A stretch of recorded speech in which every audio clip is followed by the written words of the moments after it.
I think with imagining your future, what helped me the most was the mentorship, because these people who were our mentors had more experience than I ever will right now. And you don't necessarily know a career unless you've been through it. So like if you're thinking about nursing, then like you don't necessarily think about the paperwork that people have to do, that nurses have to do.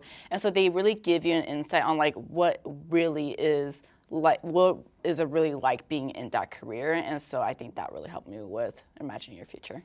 Learn through your mentors. They've committed those mistakes. So learn through their mistakes, through this experience. So you have that step up, that boost that maybe someone that doesn't have that mentor in that career field doesn't have. So that's a advantage that will help you and set yourself up for something else. My advice would be to take the advice that you get. So go in with an open mind and be open to changes, because your career, what you think that you want to go to, is not always going to stay consistent, especially after you talk to people that have gone into them and are giving you the details of like a career or like a profession. You know, maybe this is not what I want to do.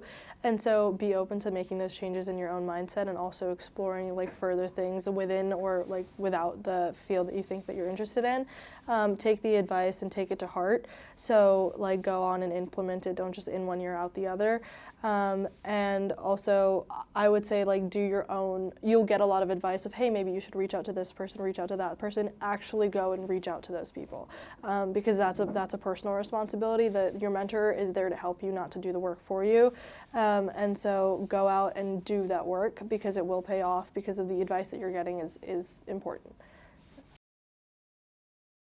That as much as educators and school systems attempt to make a classroom like inclusive to all of like the opportunities of the world, you really are still just in a classroom, and you don't get that one-on-one like hands-on experience unless you're in a different setting.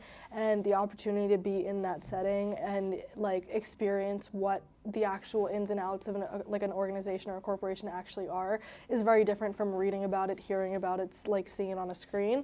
And so in that sense, it just kind of puts into perspective the things that you've learned, because we go through, especially going through the college process and application process, like early in your senior year, you learn how to word things so that at a college, like you get accepted to a college based off of what you said, because it reached out to someone.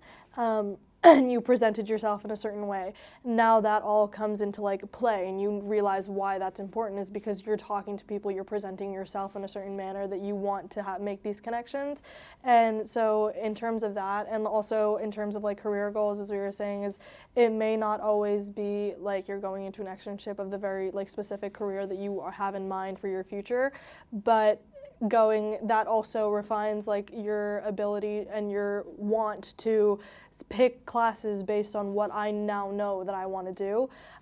So if I was picking, especially going to freshman year of college, and you're picking like gen ed classes and you're taking all of these things that everybody has to take, now like it gives you a better idea of, okay, well, now that I'm picking specific classes, I know that I want to take something that's geared towards what I know I want to do, because I've tested that out in the real world. So if I thought that I initially wanted to go into medical field, and then I went and tested it out, wasn't my style, then I know not to pick that in the future.